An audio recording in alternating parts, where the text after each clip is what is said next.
Right, sorry, Jazz, I cut you off. What you were saying? Hot nerds on StarCraft 2? I didn't say that. No. They're saying that.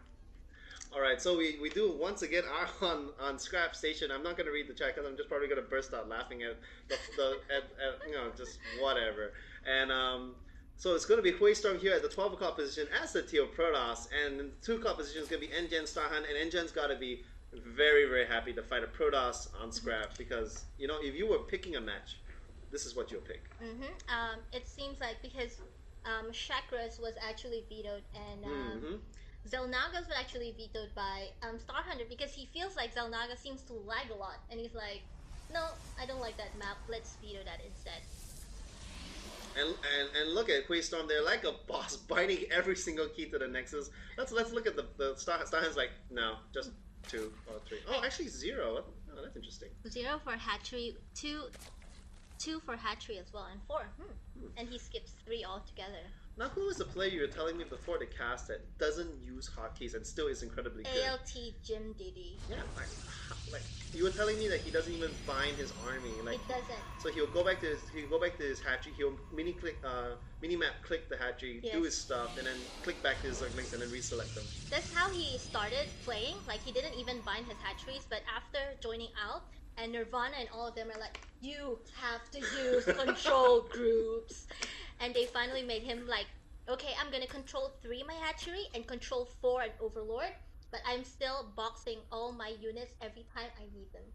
Wow. No control groups. It's insane.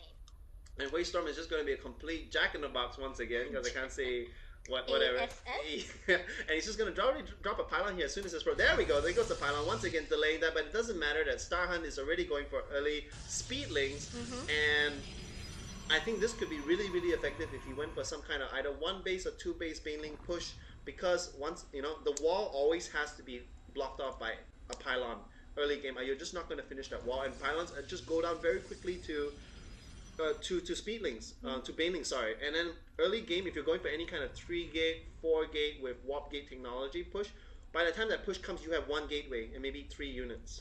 Actually, it reminds me of the last game between the first match as well, between Jazzbaz and Niffy, Niffy was also playing Toss, and of course Jazzbaz was Zerg. And in that game, Jazzbaz didn't actually try to take advantage of this map of being able to do an expansion, and he totally just goes mass Zerglings and pushed the Protoss players so fast. So, I mean, this Toss right now probably knows that, has seen the earlier game, so he's probably going to be smart about it.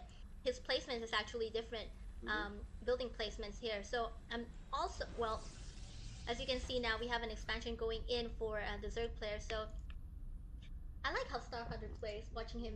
I haven't seen him play a lot, even though I observe engine games, but I like his play. It's pretty interesting. I think he is very, very adaptive. I really hope that he doesn't go for drop again, because then he would be nGen predictable, not nGenStarhunt anymore. And look at that. HuiStorm is like, okay, I'm not going to get dropped anymore. Let's get some Vorys, let's get some Phoenix out, and at least it denies that possibility, or at least it just makes it much harder. And as you can see in the entire minimap, there's actually no Overlord near the back of that mineral line, so I'm not sure if Starhunter will be able to scout this, or would he have enough foresight to see that, oh, maybe if I go on the ramp, I don't see enough gates, and I don't see the Toss pushing, so he's probably going to go maybe, a Phoenix for harass, or maybe some, I don't know, gate and void ray composition and stuff like that, which has been really strong and popular recently for top players. Okay, actually, quite dangerous right there. The Zealot and the Stalker is pushing out right now. This is dangerous. He's getting surrounded, and the Zerglings are going to tear these guys apart. There's only 1 gateway in place. There's a 2nd gateway on the way, but these Zerglings are going to just stomp away. This pylon is going to come down very, very, very quickly.